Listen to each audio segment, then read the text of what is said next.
नमस्कार साथीहरु, D1 नेपालमा यहाँहरुलाई धेरै स्वागत गर्न चाहन्छौं र आजको यो भिडियो तपाईहरु त्यो दर्शकहरुको लागि जसले आफ्नो घरमा होम वाइफाई अर्थात सबब्याङ्कको हिकारी जोड्नु भएको छ र जोड्ने तरिकामा अलिकति कन्फ्युजन भयो र कसरी जोड्ने भनेर तपाईहरु खोज्दै हुनुहुन्छ भिडियो भने सायद यो भिडियो तपाईहरुको लागि पर्फेक्ट हुन्छ र धेरै जसो साथीहरुको गुनासो के छ भने होम वाइफाई जुन सबब्याङ्कको रहेको छ हिकारी त्यो जोडिसक्दा पनि युजर नेम कनेक्ट गरेर पासवर्ड हालिसक्दाखेरि पनि तपाईको सिग्नल देखाउँछ तर काम गर्दैन भन्ने धेरै गुनासो हुन्छ। यो कारण चाहिँ के हो भने यसलाई लगइन गर्नुपर्छ, भित्र के गरेर सेटिङ गर्यो भने चाहिँ हिकारी तपाईले सोचे अनुसारको सबैभन्दा धेरै फास्ट अनि मजाले त्यसको इन्टरनेटको सदुपयोग गर्न सक्नुहुन्छ। त्यो हामी आज देखाउँदैछौँ तपाईहरुलाई यो भिडियोमा। ढिला नगरौँ, आज हामीसँग एन्टिटीको यो डिभाइस आइसकेको छ र योसँग तपाईले टिपीलिङ्कको डिभाइस पनि जोड्न सक्नुहुन्छ र अन्य कुनै पनि कम्पनीको डिभाइस। यद्यपि हामीसँग अहिले एफओएन फोन भन्ने यो जुन रहेको छ डिभाइस व्हाइट कलरको, यसलाई योसँग कसरी कनेक्ट गर्ने भन्ने कुरा हामी देखाउँदैछौँ practically. So don't be a late and let's go. अब यसको लागि सिम्पल तपाईँ यहाँ देख्न सक्नुहुन्छ यसको डिभाइसको प्वालहरू रहेको छ। यसमा के छिराउने अनि के चाहिँ जोड्ने कनेक्ट गर्ने भन्ने कुरा म तपाईहरुलाई प्र्याक्टिकली देखाउँदैछु। यसमा तपाईँ जुन बक्स आउने गर्दछ वाइफाईको यो एन्टिटीको, त्यसमा चाहिँ यो पनि पाउनुहुन्छ, यो एउटा नीलो कलरको। सो यसलाई चाहिँ यहाँ तपाईको पछाडि कनेक्ट गर्नुपर्छ। यो भाग देख्नु भएको छ, यसलाई हल्का प्रेस गर्नुस्, यस्तो गरेर यसरी खुल्छ। यहाँ चाहिँ एउटा कालो हुन्छ हैन, त्यसलाई निकाल्नुपर्छ। मैले चाहिँ अलरेडी पहिले एकचोटि कनेक्ट गरिसकेको भएको भएर यस्तो अलरेडी भएको छ। सो यसलाई सिम्पली यहाँबाट यहाँ यसरी यो पुरै छिराउनु होला कटक्क हुने गरी हैन।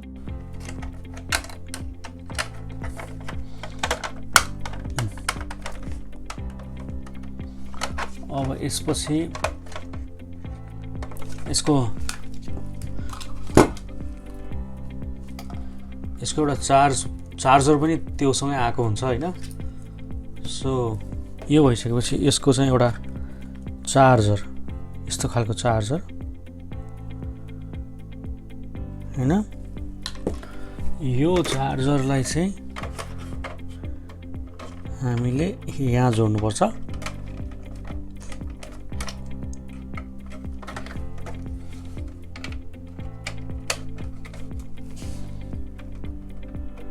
यहाँ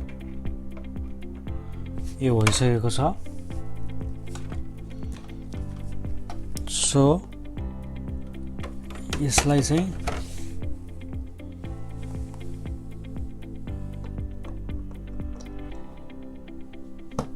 यहाँ कनेक्ट गरौँ।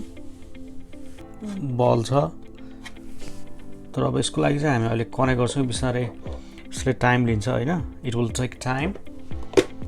सो अन्टिल द्याट टाइम अब हामीसँग चाहिँ यो खालको डिभाइस छ हैन। तपाईसँग अरू कुनै टिपीलिङ्कको अथवा अरू कुनै बफेलोको अथवा अरू कुनै कम्पनीको डिभाइस कनेक्ट गर्न सक्नुहुन्छ, अथवा सबब्याङ्कले नै एउटा डिभाइस सेन्ड गरेको हुन्छ व्हाइट कलरको, त्यो पनि कनेक्ट गर्न सक्नुहुन्छ। तर यो जोड्नु भयो भने चाहिँ अलिकति तपाईलाई सस्तो हुन आउँछ। त्यसकारण चाहिँ यो पुरानो कम्पनीको डिभाइस हो, यद्यपि निकै राम्रो चल्छ, राम्रो कनेक्ट पनि हुन्छ। म तपाईलाई यो चाहिँ कसरी जोड्ने यो पनि सिकाउँदैछु। यो चाहिँ यसरी कनेक्ट भयो। अब यसलाई चाहिँ बेटर चाहिँ यसलाई यहाँ निकाल्न मिल्छ। त्यसपछि यो भागलाई चाहिँ छिराउँदाखेरि यो भागलाई चाहिँ यसो दबाएर यसो गरेर छिराउनु भयो भने चाहिँ कट्टा आवाज आयो। अब यसलाई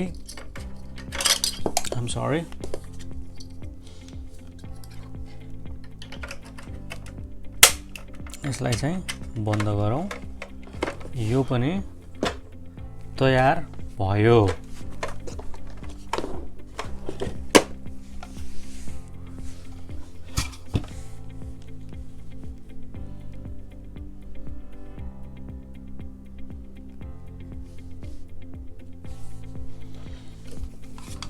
अब यो दुईटा चाहिँ कनेक्ट गर्दैछौँ हामीहरू। अब यसको चाहिँ यो चार्ज हुन्छ एउटा यस्तो खालको चार्जर, यसलाई हामी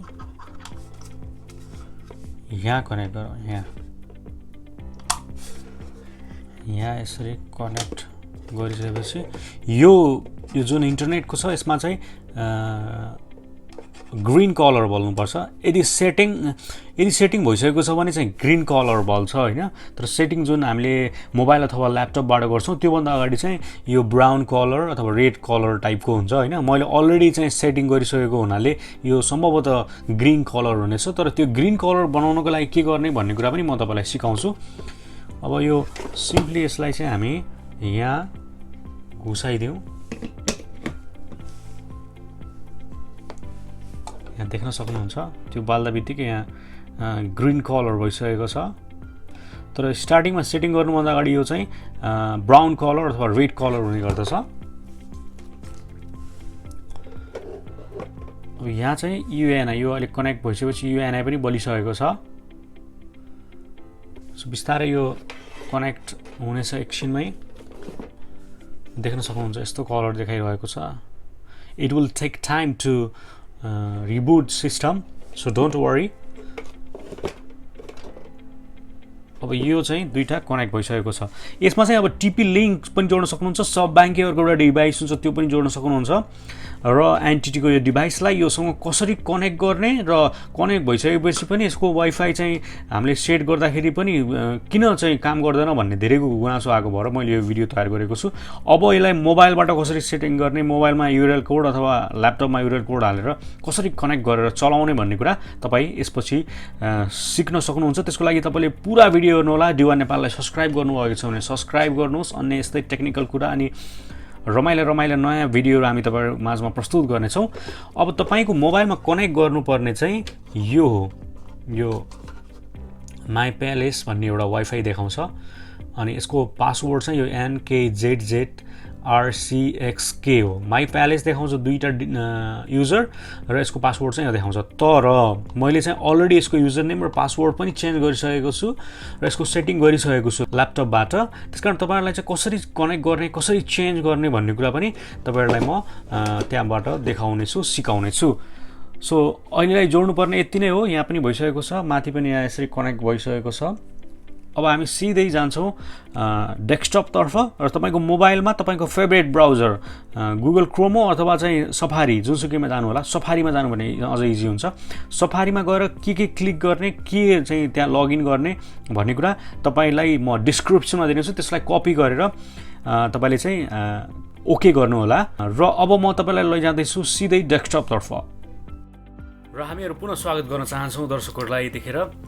र तपाईको मोबाइलबाट सफारीबाट तपाई आफ्नो यो वाइफाईलाई कनेक्ट गर्न सक्नुहुन्छ, सेटिङ गर्न सक्नुहुन्छ। म पनि तपाईलाई कम्प्युटरबाट देखाउँदैछु। त्यसको लागि तपाईले आफ्नो यहाँ फेभरेट ब्राउजरलाई खोल्न सक्नुहुन्छ। मैले यहाँ क्रोम अलरेडी खोलिसकेको छु र त्यसको लागि 192.168.10.1 यो चाहिँ यो जुन हाम्रो वाइट डिभाइस रहेको छ त्यसको युआरएल कोड रहेको छ। त्यसको लागि सिम्पली ओके गर्नुहोस् अनि यस्तो इन्टरफेस आउनेछ। अनि यसको लागि चाहिँ तपाईले यहाँ लगइन गर्नको लागि पासवर्ड मागिरहेको छ। त्यसको लागि एडमिन गर्नुहोस्, लगइन गर्नुहोस्। अनि यो खोलिसकेपछि तपाईको इन्टरफेस देख्न सक्नुहुन्छ। Overview, status and setting of your Fonera भन्ने जुन कम्पनी रहेको छ डिभाइस त्यसको अलरेडी खुलिसकेको छ, ओपन भइसकेको छ। अब यसको लागि तपाईले जुन सेटिङ गर्नुपर्छ एन्टिटीको डिभाइस जुन रहेको छ त्यसलाई यो इन्टरनेट रहेको छ अनि overview, wifi, local network systems यो सबै मध्ये तपाई यो चारवटा चीजहरुमा ध्यान नदिनुस्। जुन यो इन्टरनेट रहेको छ यो यदि तपाईको जापानिजमा खुलिरहेको छ सबै अक्षरहरु भने पनि डोन्ट वरी, यो इन्टरनेट रहेको छ यसमा क्लिक गर्नुहोस्। अनि यहाँ केबल भन्ने जुन अप्सन रहेको छ अनि वाइफाई भन्ने अप्सन रहेको छ। तपाई चाहिँ वाइफाई नभएर केबल भन्ने अप्सनमा जानुस्। अनि यहाँ चाहिँ तपाईको सुरुमा अटोमेटिक भन्ने अप्सन हुन सक्छ। त्यसको लागि तपाईले चेन्ज गर्नुपर्छ PPPoE भन्ने यसमा क्लिक गर्नु होला अटोमेटिक नभएर PPPoE मा क्लिक गर्नु होला अनि त्यसपछि युजर नेम अनि पासवर्ड भन्ने जुन दुईटा अप्सन रहेको छ जुन देखाइरहेको छ दुईटा चीज यो युजर नेम अनि पासवर्ड यसमा चाहिँ ख्याल गर्नु पर्यो तपाईले सब बैंकबाट आएको एउटा यस्तो खालको लेटर हुन्छ हैन यो लेटरमा चाहिँ पासवर्ड र SSID जुन देखाएको छ माथि आइडी यो दुईटालाई चाहिँ तपाईले याद गर्नु होला तपाईकोमा पनि आएको हुन सक्छ यो लेटर अनि यो चाहिँ पछि लगइन गर्दाखेरि जुन अहिले मैले तपाईलाई स्क्रिनमा देखाइरहेको छु त्यसमा चाहिँ यसलाई हाल्नु पर्छ पासवर्ड र माथिको SID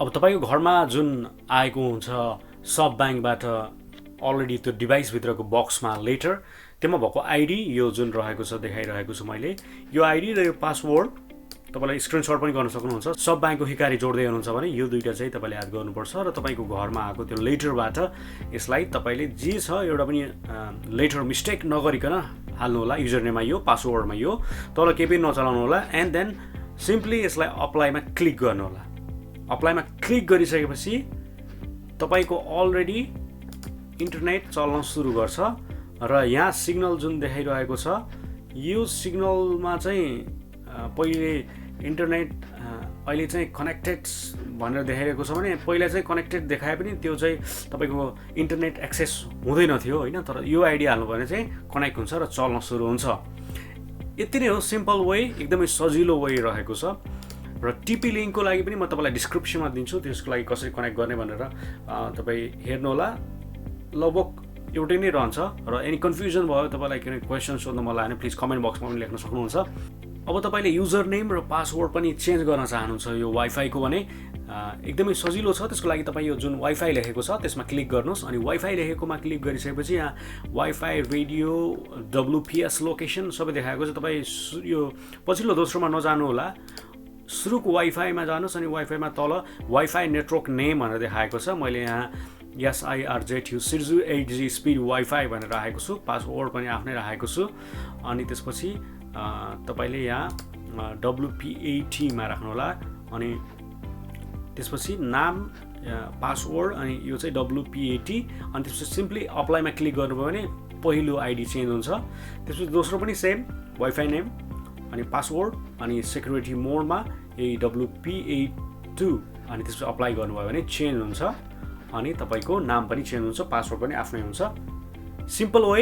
एकदमै सजिलो वे यही नै हो चेन्ज गर्ने तरिका आजको यो भिडियो कस्तो लाग्यो तपाईलाई मन पर्यो भने प्लिज सब्स्क्राइब गर्न नभुल्नु होला अनि अन्य कुनै जिज्ञासा छ भने प्लिज लेख्न नभुल्नु होला भन्दै यो विशेष भिडियोबाट म यहाँहरुको रेगुलर होस्ट एलिस बिदा हुन चाहन्छु नमस्कार